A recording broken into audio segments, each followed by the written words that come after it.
Alright everyone, welcome back to another video. Last time we showed the 8th Army basically saying to the Italians and all them that, hey, we can repair whatever you destroy way quicker than you can destroy it. We're now on to Saved from the Waters of the Pacific. November 13th, 1942. Still smiling. Captain Edward the Fifth. No, my bad. It looks like the 5th. Captain Edward V. Rickenbacker, still smiling despite his ordeal, is shown in a Jeep. Okay, I feel like I skipped a bunch of pages here. We're going to look back here, boys, because this book likes to make me skip. No, that was right. Yeah, okay. Is shown in a Jeep on a South Pacific island after his rescue from the sea 600 miles north of Samoa. Captain Rickenbacker had been lost since October 2nd on a flight from Hawaii. Discovered on the life raft with Captain Rickenbacker were Captain William T. Sherry, junior pilot of the plane, Colonel Hans C. Adamson, and Private John F. Bartik? Yeah, Bartik. One member of the crew, Alexander Kazmensky, died on the raft and was buried at sea.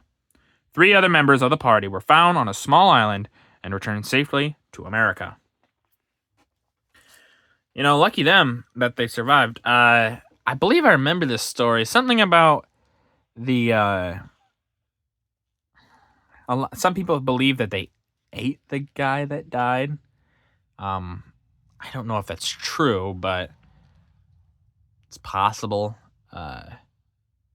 That's why they dumped his body in the water rather than just hanging on to it. But, you know, things happen in the Pacific. It's the largest water body of water on the planet. It's the largest ocean. So it happens.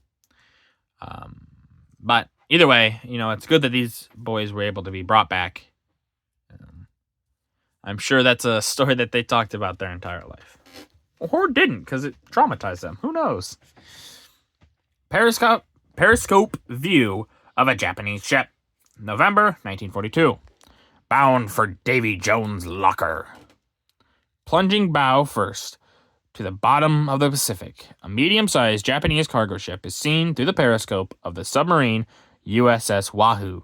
The Wahoo sank the ship during a patrol in which she accounted for a total of 8 Japanese vessels. The submarine has since been reported overdue and presumed lost on a South Pacific mission against enemy shipping.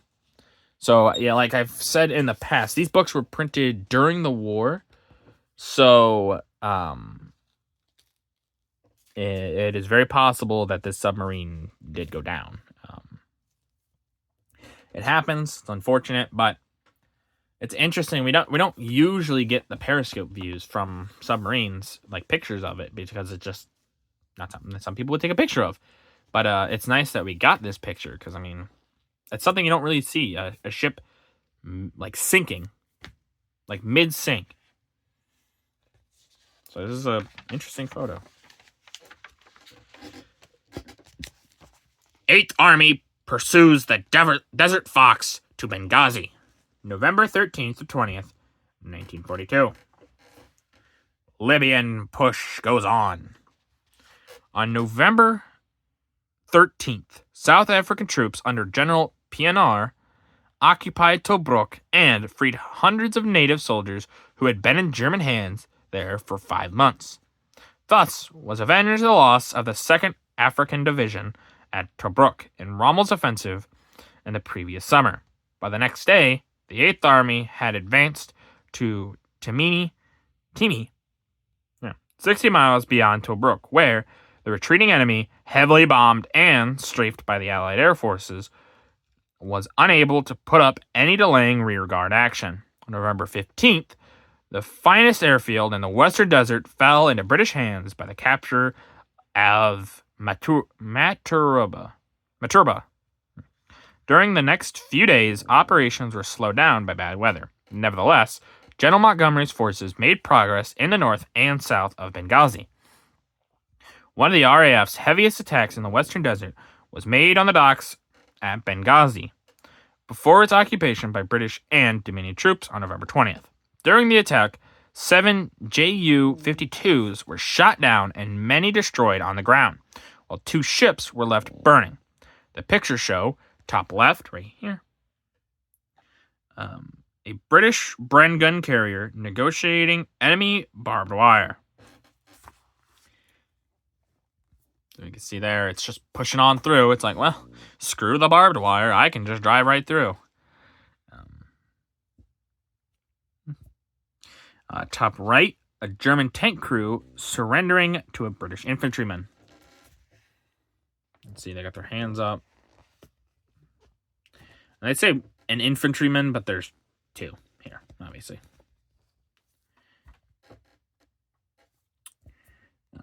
Below is a remarkable picture of a desert sandstorm. One of the many with the 8th Army had to contend during its advance. Yeah, these desert sandstorms must have been kind of terrifying because you just kind of you can't see almost anything. You just kind of have to hunker down and just wait for it to pass. It'd be a weird feeling to just kind of have to sit there because you can't. It's not something that you'd see in Europe or anything like that. So for some of these guys, when they first experienced it, they probably were terrified because they're like, "What the heck is this?"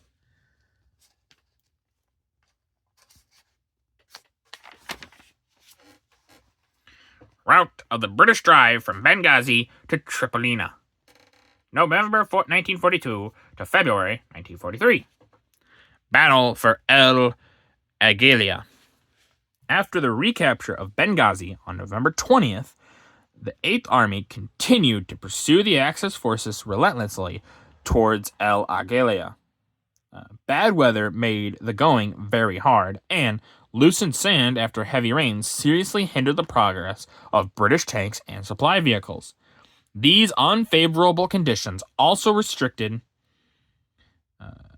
air activity by some days. Nevertheless, forward units of the 8th Army maintained contact with the enemy's rearguard in the area near Jedabiyah.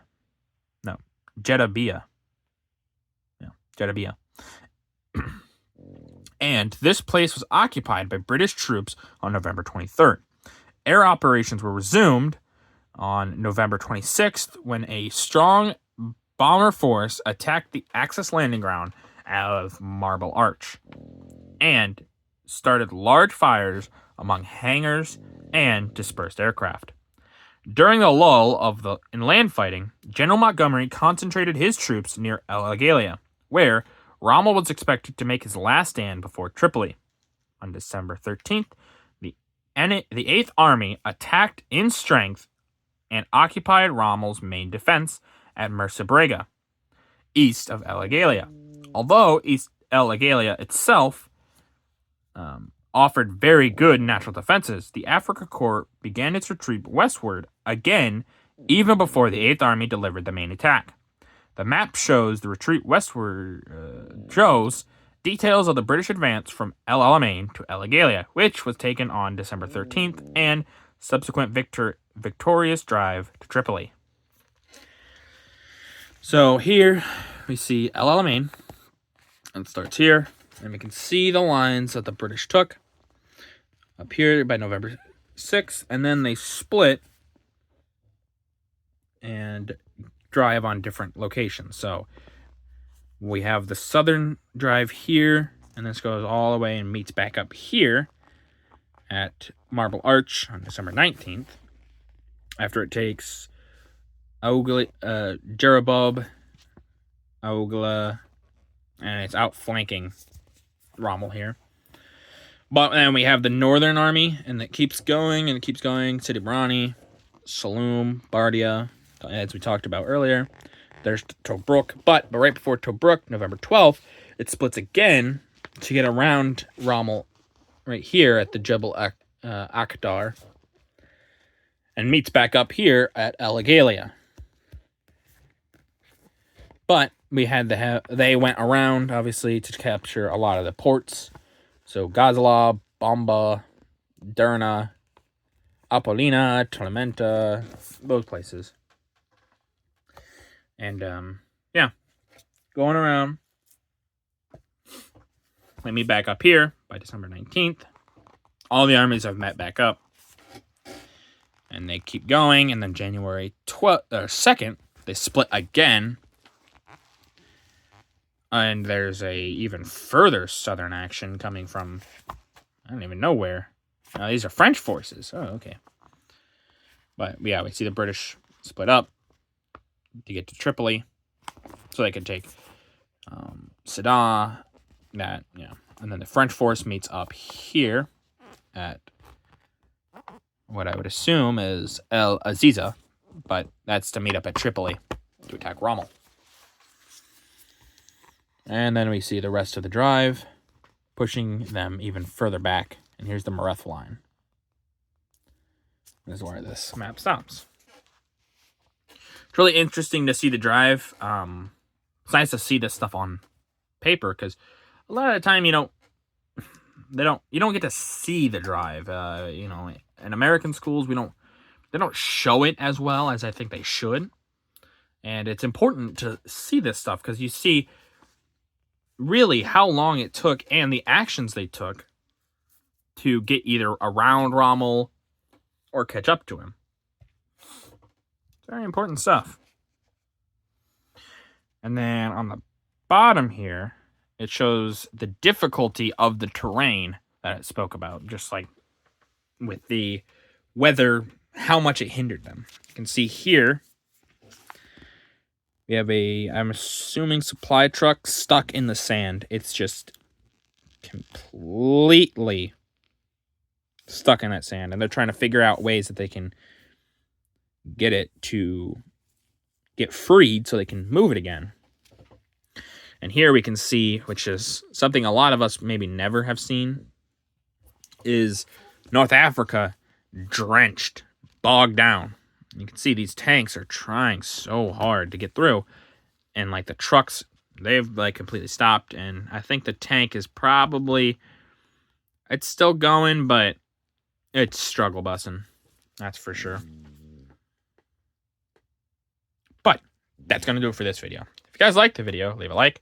If you didn't, leave a comment. Tell me what I can improve on. I always appreciate your feedback. And as always, subscribe. It really does help out the channel. Thank you.